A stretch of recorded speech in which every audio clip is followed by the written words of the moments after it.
point of view. You're in your bed, passed out after an aggravatingly long day with annoying teachers, with the excessively annoying long-ass assignment, and from dealing with even more annoying students. And out of nowhere, you're being woken up by loud bangs at your door. You finally wake up, confused, wiping drool from the corners of your mouth. You look at your phone and it's 1 a.m. Who the is banging your door at 1 a.m.? Open your door to see an aggravated dorm prefect pulling you to the hallway to see 30 angry boys looking at you, all waiting for you. So today I'm going to be covering why perception changes reality. Another day, another dose of Monthly 101. A quick recap. I was a newbie student in that school, my first term, and I was boarding away from home, like way far away from home. So as you know how boys' dorms get, so within the first week the senior boys had come up with this rules regarding what and what not to do during your stay in those 2 years. One of those rules happened to be bread duty. The first years had to be in partners of 2 to 2 boys, taking bread and fruit from the kitchen, bringing it back to dorms to basically cater for the boys during that night till the morning. This rule around bread duty that apparently they claimed to have been long-standing, like way before we came. Apparently they followed the rules when they were newbies. Their seniors also followed the rules when they're newbies. Basically, corporal punishment. Fast forward to this moment. You come to the hallway, see 30 angry boys looking at you, asking where you were and why there is no bread for that night, no fruit. They are angry and hungry, sis. They were going off. Where were you? They were ballistic, mad at me and my partner. Because I don't know how, but I slipped up at that night. It was a long day, I was tired, I was busy trying to catch up on notes. Quite frankly, I did not have. We're here throwing all this shade. The essence of the conversation being thrown around is the corporal punishment. So they had come up with, at least the first week of that school, they had said they'll double back on whoever who misses out on their bread duty day. So what does this dorm prefect do? He gives a quick rundown of why I'm there. You know what you did? We were waiting for bread and fruit and cheese the whole night. You weren't there. We're hungry. We're seniors. We have all this work ahead of us. We have all these assignments. We have exams we should be prepping for. We cannot focus. We can't even read because you didn't do your part by bringing the bread back to dorm. Pressed, like some manual laborers who are starved from food for a whole week from working for Jesus. Like they were basically building for Jesus at that point. Doing a couple of assignments made them manual laborers who have been starved for more than a week, and it's just bread for the night. So like they weren't fed dinner hours before. These annoying ass boys with a toxic masculinity, they come throwing shade, telling me to basically square up. So they had decided, the seniors, get into this. Slapping. Like they wanted to slap me and my partner. And not just one, but 4 seniors. The dorm prefect and 3 others who had elected themselves positions that do not exist. I don't know, from corridor prefects, so I don't know, emotional support. Girl, 4 grown-ass men with their balls dropping to the floor were supposed to slap me. So I'm there silent, just watching all this happening around me. So they're basically debating, but it's not really a debate. They're trying to make it look like it was a fair decision that they come to reinforce. Girl, at this point I'm just seeing them excited to lay their hands on me. I'm looking over at my partner. Yo, this guy, a newbie, because we were all newbies, but him, he was like trembling, he was fearful, he was like rubbing his hands together, begging forgiveness, saying I'm never gonna do this again, please let me off. Like, tell me why amidst all this, a midget this height, like he's basically dick height on me. Picture this, a baby with some dry ass, ashy hands. Guess what he does? Amidst all the trolling going around and all the like havoc, this senior is deciding what to do with me. He pulls up a seat for better angles. He literally pulls up a seat. This midget pulls up a seat to come try and slap us. My partner at this point is like ready. He's already closing his eyes, turning his cheek like, sis, wait. My classmates are there whispering to my defense, like, you just let him go, he did a mistake. They're basically whispering, like there's zero defense on their side. So I'm all alone with his partner, of course. Or he can't even help himself, like he can't even defend himself, sis. He's ready, like he's bowed down. Just let him go. He didn't do it. He didn't mean it. Just let him off this once. He's learned his lesson. Child. Because, child, I did not hear a peep. When that midget was pulling up a seat ready to slap me. Wait, what? Like, sis, what? Essentially, doesn't happen. Because this midget with his seat ready to be the first one to lay their baby ashy hands on me, sis might as well be pulling up a children's safety car seat. Because he was like, the farthest he could reach without the seat was my chin.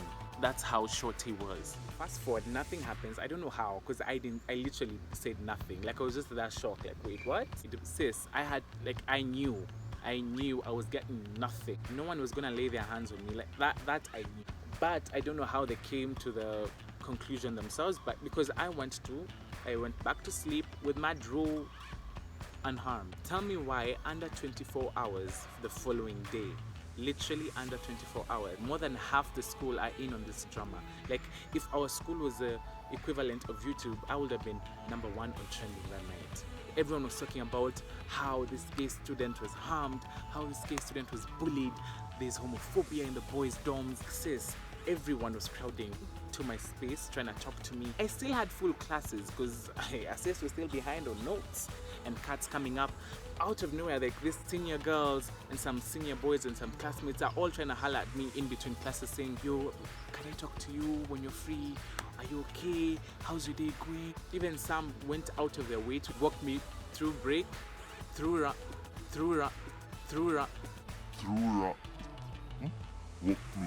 lunch, and through after classes. Like, I'm in my last class being treated like a whole child. I'm seeing 3 girls outside the class waiting for me to walk me back to dorms to make sure I was okay, like some emotional support. I'm like, sis, what? The headline was, gay student bullied in homophobic dorms. Sis, I was made a mascot for the gay minority in that school. And it was pretty dramatic. Like, sis, I thought I was dramatic. But the senior girls were threatening to dump their boyfriends who were involved, or even acquaintances of this whole thing. Like, if you didn't help, you're against that little gay boy who was bullied. Even teachers, sis, tell me why a guidance counselor stopped me on my way back to dorms after a long ass day, telling me, are you okay? How's your day been? Do you want to talk? You sure? You sure? Okay. How did it turn from not picking bread for one night into me being a gay bullied student? I honestly didn't know how to feel about that whole situation because it was pretty freaky. It was pretty weird and sort of uncomfortable. To some extent, I was more mad at those who were supporting this whole notion of defend the gay student than the perpetrators themselves, like who wanted to slap me. Apart from that ashy ass midget, because that one, I would have thrown hands. I would have thrown hands, bitch. I would have thrown hands. If you're heterosexual, this wouldn't apply to you, but like, try to empathize with me for a minute. My whole life has been plagued by this one topic, one part of my identity, of my very complex identity, such that even in school, I'm considered to be some minority person who is underprivileged, who's going through a lot, who's hurt, who's less in society, because that's what you're trying to show me by always trying to portray this image of me that really isn't, because I can hold my end. Like, I can defend myself, girl. Sis, don't worry about me, worry about yourself. I was ready to throw hands. I knew there was no hands getting laid on me that night. I expected it to end that night, but like everyone else made it to this big drama of this gay student being bullied. And I was very uncomfortable, to be honest. If I'm being quite honest, I really didn't like that. I don't like that at all. I don't like that. I don't know how I feel about that. Like, that's messy. I'm not your mascot for like freedom for all, for like equality. I am not that. I'm just focusing on catching up on my notes, sis. How did it turn out to that? Like, it was literally about bread.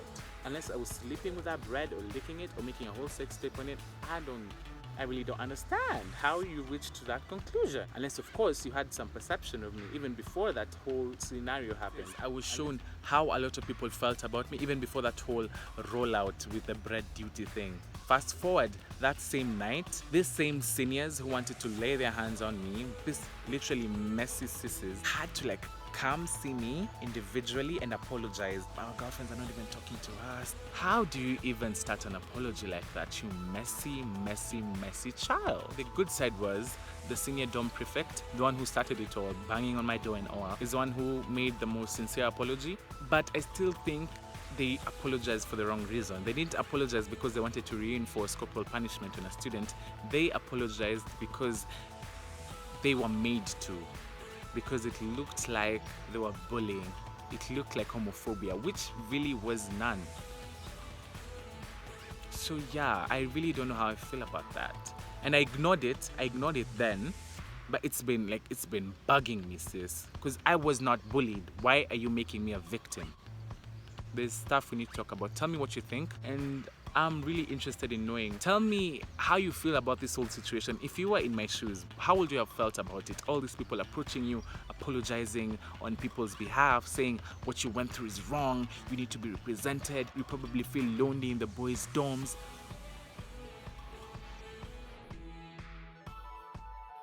Just go down and tell me. I'll be reading all of them. I just want to listen to what you have to say about this, because that was messy. Believe it or not, it stained my whole image for the rest of my time in that school. Till next time, that was literally just a rant. It's been on my mind for a minute and I decided to share it with you guys. Perhaps you're going through the same thing, because it's not your typical bullying story. It's the antithesis of it. That's all for today, sis. Like, sis, to show you the gravity of the situation, they did that before. Like, in the prior years before I came, I was informed that boys were actually slapped upon not delivering bread, like missing out on their bread duty. And after I got myself in that situation, it was reviewed, it was banned, they apologized, they cancelled it, they said it's wrong, it shouldn't be done. Like, sis, the hypocrisy in it all is, if you've done it all throughout, why are you cancelling it now? If it didn't bother you back then, if you didn't make half-ass apologies about your girlfriends almost dumping you, why are you doing it now? I don't know how I feel about that. Who's the victim? Because I'm not the victim, sis. Who's the victim?